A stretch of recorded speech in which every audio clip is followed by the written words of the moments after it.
what is keeping you up at night? Like, what is stressing you out most about this whole process currently, and how are you working to resolve that big stress?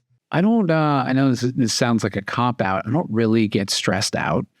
I love what I do. I know a lot of people like that too. And I find challenges to be big opportunities, and I love solving big challenges and seeing the results of those, whether it's a success or not. I think the big challenge today is it's about right place, right time, right? Where are people spending their time? How are they making decisions? And then are they going to be the right decisions? How well informed are they? And are we leading that conversation, or are others doing it for us? The data space is very competitive. You ask anybody, and it's not so much why do you need data, it's more about who you're going to work with to get your data, how that plays into their workflow. Is it integrated? Do they need all-in-one? Do they not? It's always, are you doing the right thing? Are you meeting people where they're at? And are you providing enough value in return for their attention?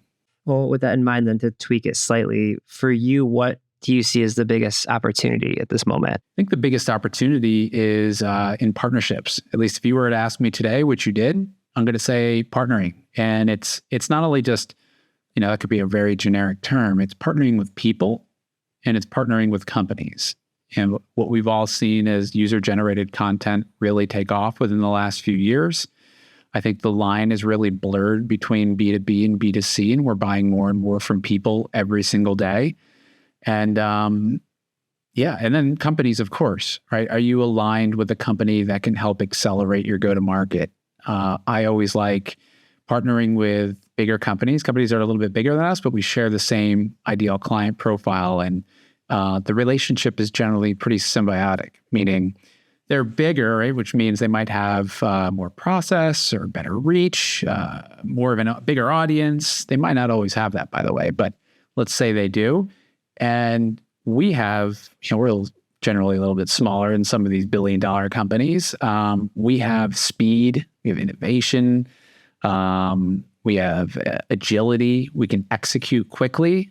A lot of companies I talk to in our space that we partner with sometimes, they need a quarter in advance to plan. We'll hit the ground running this afternoon, right? So they really like that about us, and I really appreciate and enjoy the maturity of some of their processes, and of course tapping into their network, of course.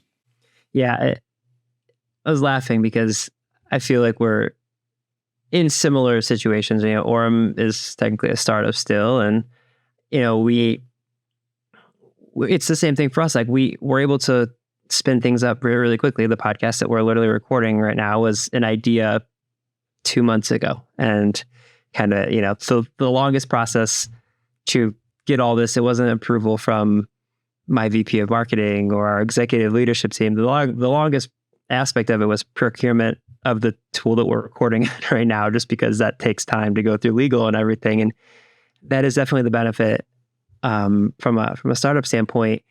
I will say, we, from a marketing team, we're very fortunate, and I'm guessing you guys might be in the same space, as like the people that we can get in front of and explain to them the value of Orum, of being able to have more conversations. Like, when we can get in front of people and explain it, they get it. They're like, oh yeah, of course we want to build more pipeline.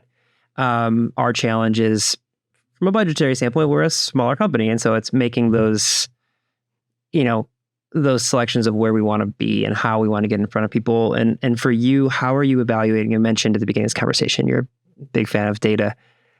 How are you evaluating where you can best get in front of prospects to maximize the message that you can get out into the market? I mean, I think it's important to have a foundation in the fundamentals, right? Those will never go away. What do I mean by fundamentals? I mean great content on your website, discoverable content, evergreen content. It's not the hot thing to talk about these days or anymore, really, right?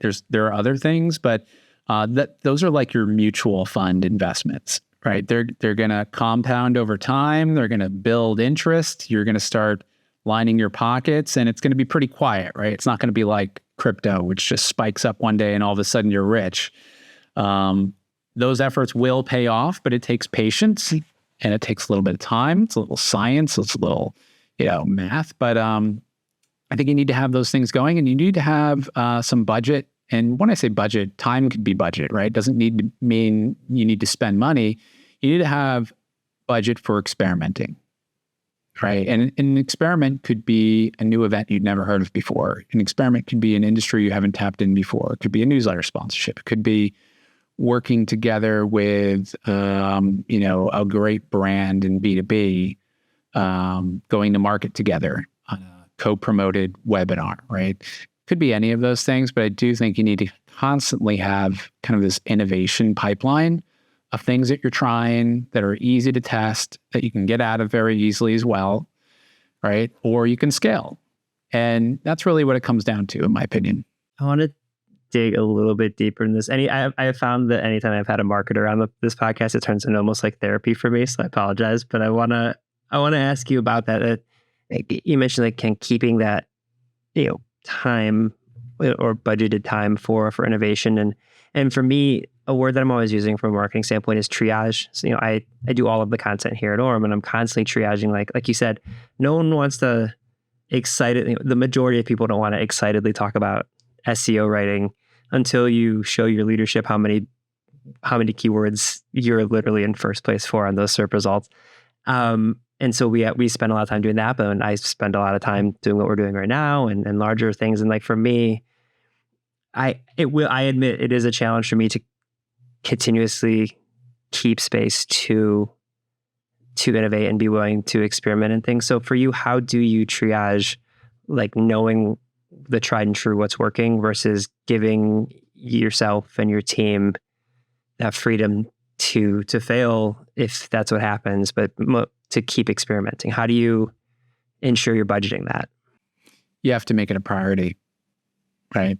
If you don't measure it, it doesn't get done, right? So you have to make it whatever that it means to you, right? A KPI, an OKR, a weekly check-in. It has to be something that you are measuring you or your team's performance on. It could just be on yourself, right? And you're accountable to whoever you report up to, whether it's your CEO or VP or director or whatever it is it's just making it a priority. So it's a promise to yourself. It's a promise to your organization. By the end of this month, I'm going to do this thing specifically, always use SMART goals.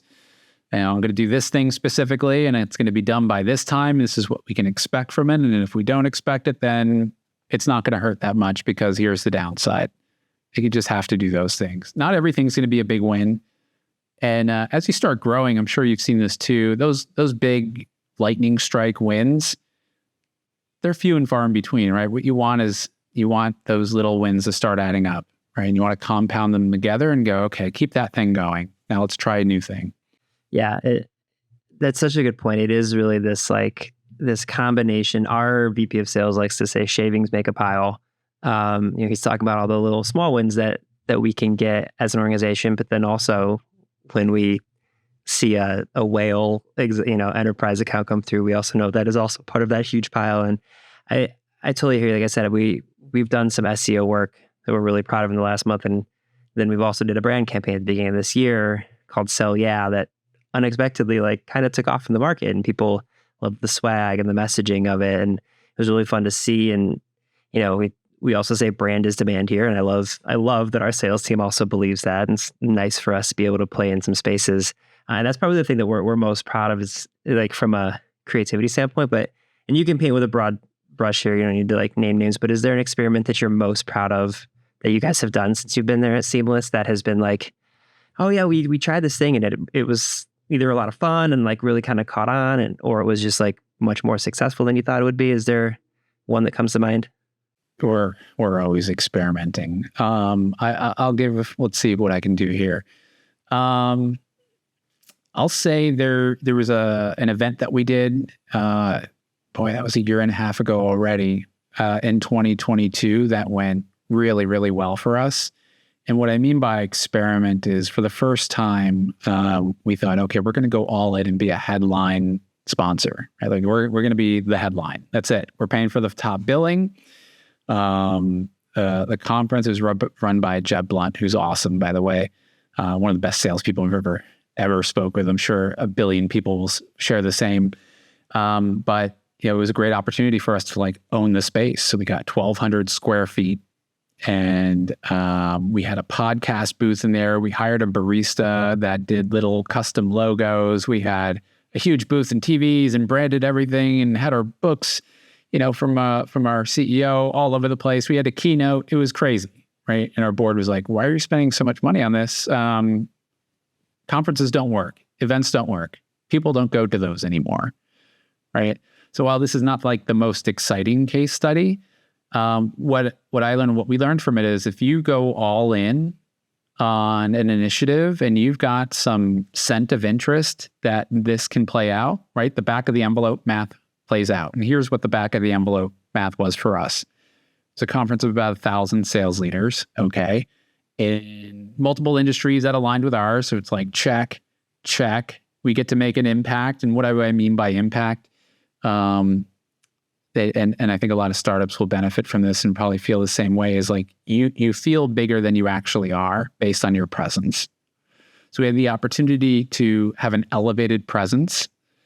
We keynoted in front of everybody, and it was a huge success. We did some silly things too. Like we bought at the end of the conference, when you're in a convention center, conference food, rubber chicken, it just gets tired by the last day. So we literally bought everybody Chick-fil-A sandwiches without anyone knowing. And we had a table as they were leaving just filled with these Chick-fil-A sandwiches, and we were just tossing them out. And, at the end of the day, people remembered us. They had a great experience with us. We provided a lot of value, and we made money, which is everything you want. It's everything you want.